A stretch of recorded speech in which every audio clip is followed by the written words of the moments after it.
आपी भाव याः मनो सर्वमाभ्यन्त ऋषयमानासो द्विषदाम ऋत्वः विघ्नेश वायुदासुष्यामाभिर्दयन्तनरोः अग्निरूपाः अग्निरूपमन्यो दिशितस्वादिशनामेर्गसौरे हृदयेति तत्त्वा एष पुण्यभवेदवो जयिमानो सुमृतो नुगस्व सहस्वमन्यो अभिमानातिमस्मे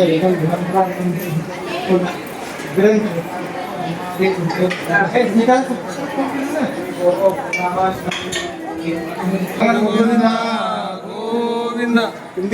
ಗೋವಿಂದ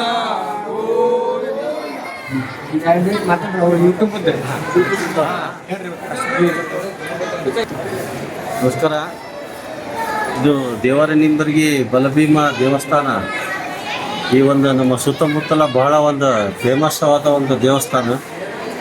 ಇಲ್ಲಿ ಪ್ರತಿ ವರ್ಷ ಆರಾಧನೆ ನಡೀತದೆ. ದ್ವಾದಶಿ ತ್ರಯೋದಶಿ. ಇವತ್ತು ನಾವು ಮುಳವಾಡ ದೇಶಪಾಂಡೆ ಅವರ ನಾವು ತಲಾಂತರದಿಂದ ಇದನ್ನು ಮಾಡ್ಕೋತಾ ಬಂದಿದ್ದೀವಿ. ಬಹಳ ಒಂದು ಜಾಗೃತವಾದ ದೇವಸ್ಥಾನ ಇದು. ನಾಳೆ ಹನುಮ ಜಯಂತಿನೂ ಭಾಳ ವಿಜೃಂಭಣೆಯಿಂದ ನಡೀತದೆ.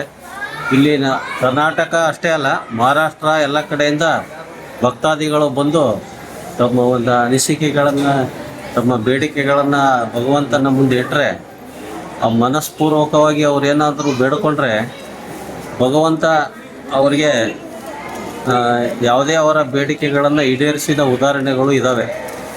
ನಾವು ಒಂದು 30 ವರ್ಷದಿಂದನೂ ಒಂದು ದೇವಸ್ಥಾನ ನಮ್ಮ ಮುತ್ತಾತರಿಂದ ನಾವು ಮಾಡ್ಕೊತ ಬಂದಿದ್ದೀವಿ. ಪ್ರತಿ ವರ್ಷ ದ್ವಾದಶಿ ಇವತ್ತಿನ ದಿವಸ ಮತ್ತು ನಮ್ಮ ತ್ರಯೋದಶಿ ಸಂಘದವರು ಭಾಳ ಪಾಟೀಲರು ಬಂಧುಗಳು, ದೇಶಪಾಂಡೆ ಬಂಧುಗಳು ಭಾಳ ವಿಜೃಂಭಣೆಯಿಂದ ಮಾಡ್ತೀವಿ. ನಮಗೆಲ್ಲರಿಗೂ ಆ ಭಗವಂತ ಎಲ್ಲ ರೀತಿಯ ಒಂದು ಒಳ್ಳೆಯದು ಮಾಡಿದ್ದಾನೆ. ಅವನ ಆಶೀರ್ವಾದ ನಮ್ಮ ಮೇಲಿದೆ. ಪ್ರತಿ ವರ್ಷ ಭಕ್ತಾದಿಗಳ ಜನಸಂಖ್ಯೆ ಇನ್ನೂ ಜಾಸ್ತಿನೇ ಆಗ್ತಾಯಿದೆ. ನೀವು ಹೇಳ್ಬೇಕಂದ್ರೆ ಒಡಮೂಡಿದಂಥ ದೇವರು. ಇದರ ಕಥೆ ಹೇಳ್ಬೇಕಂದ್ರೆ ಒಡಮೂಡಿದಂಥ ದೇವರು. ಭಾಳ ಒಂದು ಜಾಗೃತವಾದ ದೇವಸ್ಥಾನ ಇದೆ.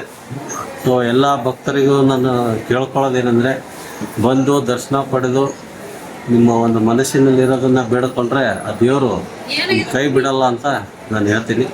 ಇದು ನಮಗೆ ಅಂತೂ ದೇವರು ಭಾಳ ಒಳ್ಳೆಯದು ಮಾಡಿದ್ದಾನೆ. ನಮಸ್ಕಾರ.